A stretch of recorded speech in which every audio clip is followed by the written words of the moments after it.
Hello, and welcome to the workshop. In this episode, we'll be bringing life into X Plus model kits 1/35th scale Jurassic Park Tyrannosaurus Rex. So sit back, relax, and let's build. It's quite rare that I work with vinyl kits. There just happens to be a wider selection of dinosaur models that are made of resin. And I quite like the heft and weight that resin offers.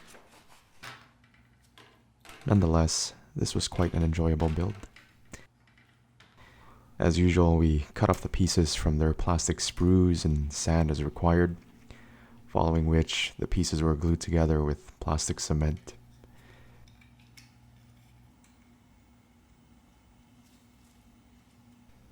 The pieces snapped together quite nicely.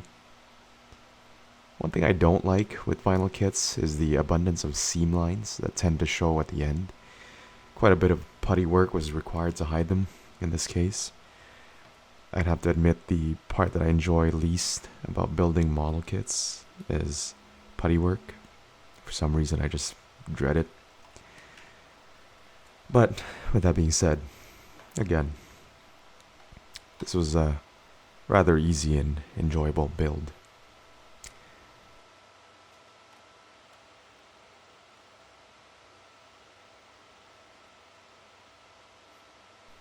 So here comes Roberta.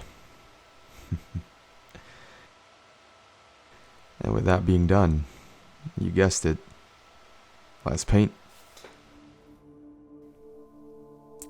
For returning viewers, as you already know, we always start off with a wash. Point of this is to highlight all the little nooks and crannies and get all the little skin folds and highlight them. And we always dab off excess wash just to prevent a muddy appearance on our kit.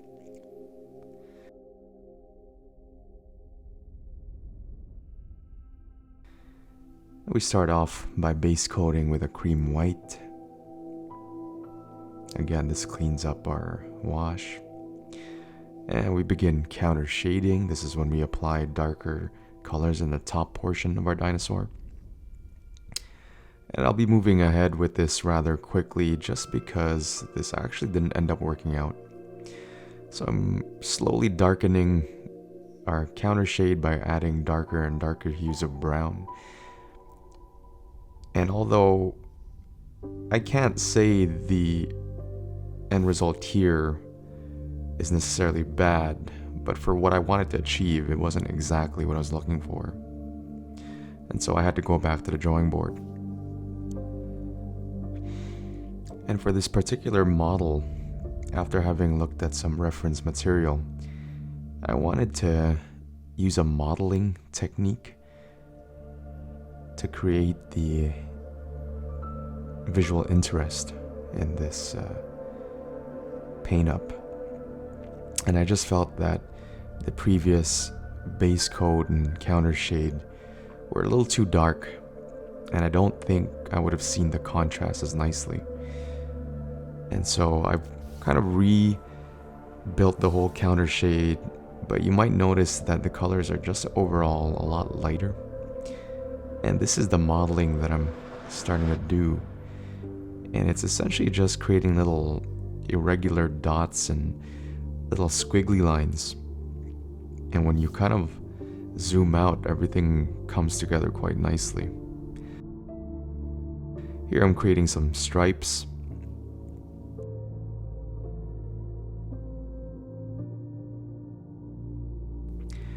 And you can see that I've already done some modeling here. And again, it's really just these random zigzags and little dots here and there. When you look at them up close, it doesn't quite make a lot of sense, but then when you zoom out, everything kind of just works together nicely. And this modeling also serves to kind of push back the stripes a little bit, just so that you don't have this drastic change of color from the base coat to the stripes. It's very intricate work, I often have a bit of a sore finger after doing this for a while, so it's important to take breaks.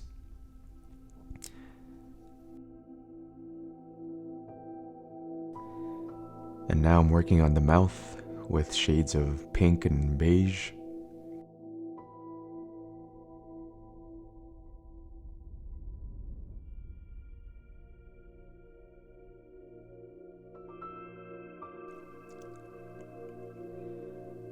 And this is a dark brown wash to highlight all the little nooks and crannies of the gums and the tongue.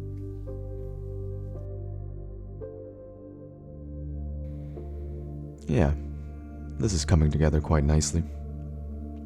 I do think it's important to stop and smell the roses from time to time. And now for the Paleodentistry portion of every dinosaur model kit.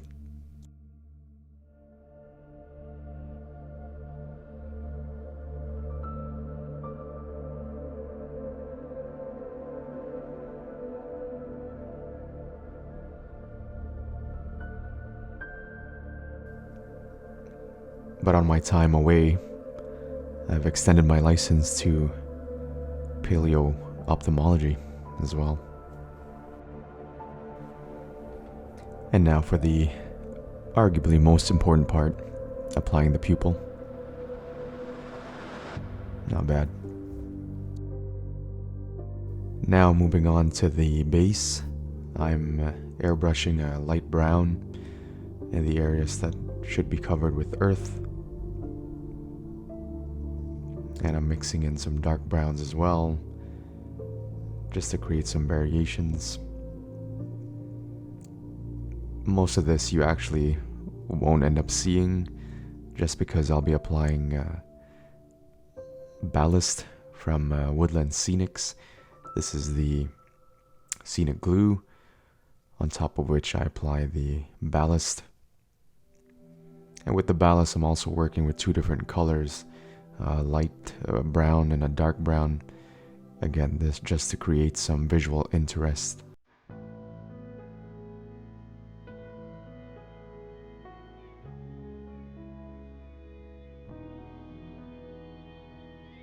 And now I'm also adding in some dark green turf,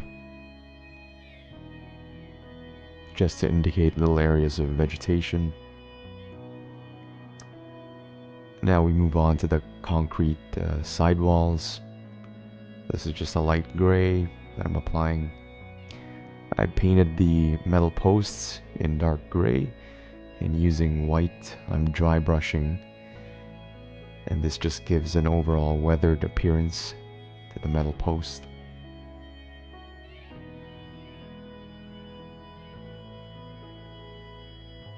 And I'm repeating this process for the 3 different posts. And now for assembly.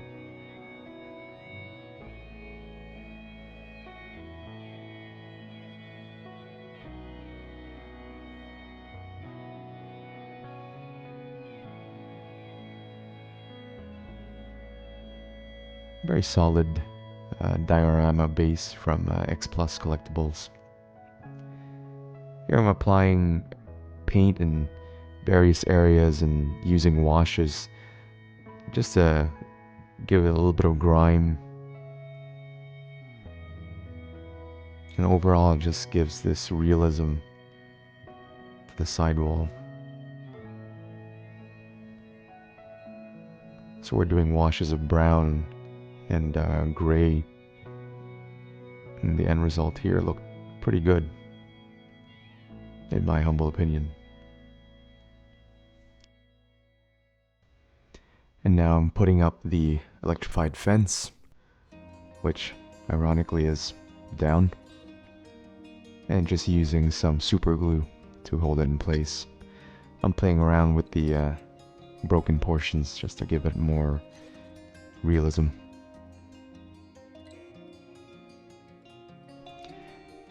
And I decided I wanted to create splash effects for the T-Rex's step And I was going through YouTube looking for tutorials and stumbled upon a video that had a pretty ingenious technique. And so it consisted of spreading out a cotton ball over a receptacle of some sort, following which you apply UV resin. And now using UV light, this cures the resin. And we repeat this process several times. And at the end of it, you end up with these little crystal-like formations. And when you remove the cotton and you do a little bit of cleanup,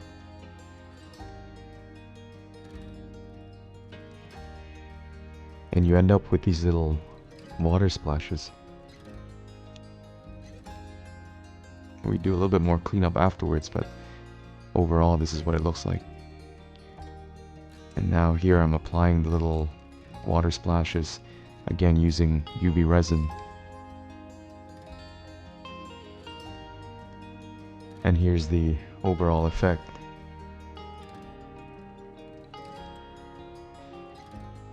Now, last but not least, I'm painting the iconic Jurassic Park logo, which, to be honest, gave me a lot more trouble than I thought it would. I realized just to what extent it's difficult to do straight lines and have them clean.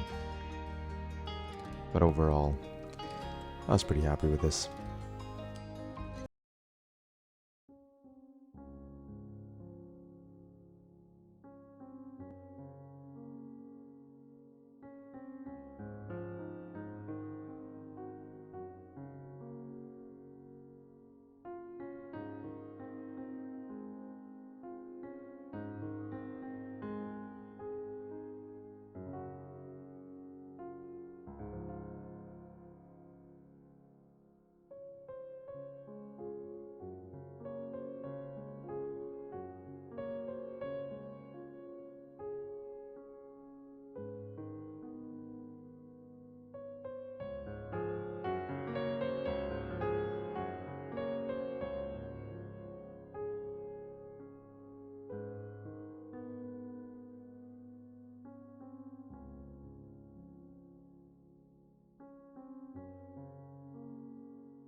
Alright guys, that pretty much wraps up this video.